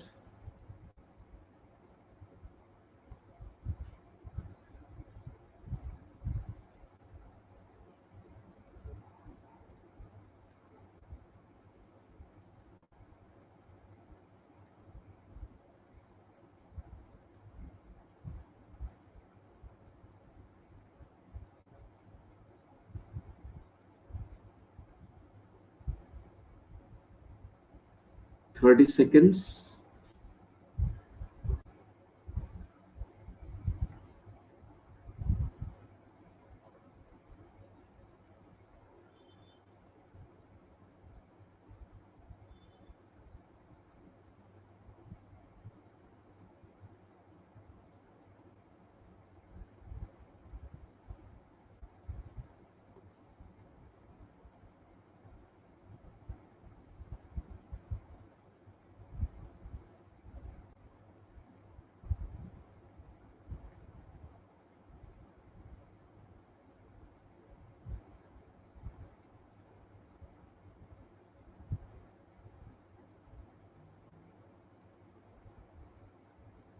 Okay, my dear friends,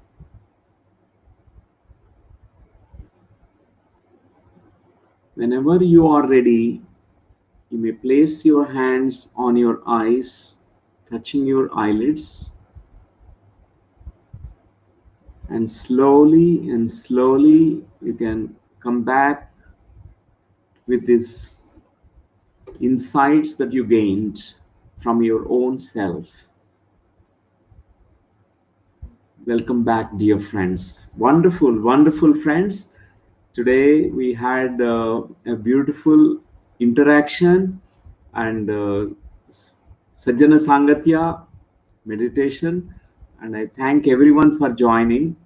And dear friends, there are 2 questions or 3 questions we can take. It's good to take these questions.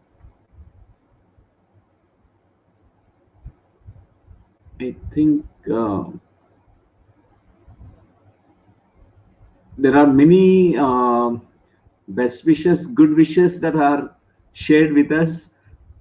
I think Lakshmi Manchu, Madam Garu, she is saying, I see myself meditating inside this pyramid very soon. That's wonderful for your blessings, and you must bless by coming to the land again. Thank you, Madam. Thank you. And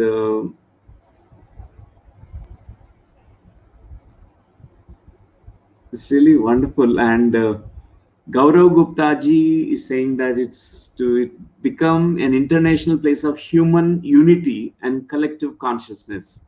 That's really wonderful. Thank you. That's really wonderful. So each one of you, really, I thank for your good wishes and your take me in such deep meditation, Andy. Thank you, Madam. Thank you. That's really wonderful. So we are now coming to a close to the session. How to distinguish, one more question, how to distinguish between different energies in my body. So one thing is cultivating the awareness and watchfulness and watch those energies. For example, whenever these shadow aspects are getting integrated, you find these kinds of energies coming to you. And when it is integrated, you find completely dissolving. For example, certain times it's a very intense energies which are coming up, showing up, and now it's going to be not there. So different energies you can notice. That the key is your own observation, noticing, power of noticing. And Madhu ji is asking, is adding weight expression of a shadow?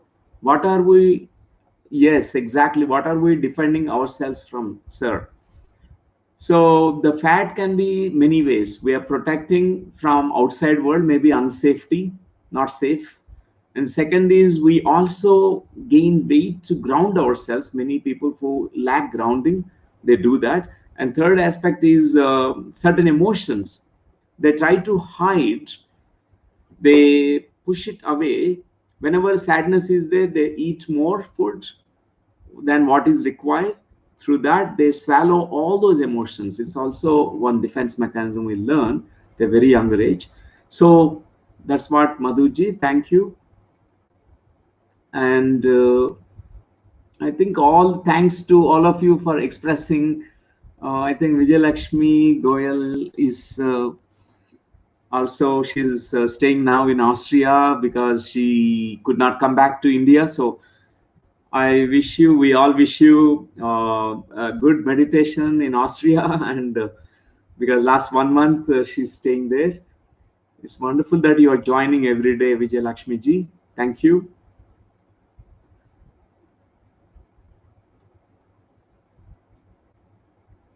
So, dear friends, I think it's nice that we can end the session. I think many of the friends are expressing the joy. I wish, hope, and trust that my calling to experience inner child work with LU will be reality in divine timing. Thank you for amazing soul work. Yes, Mariana ji, thank you. Thank you. Welcome. Most welcome.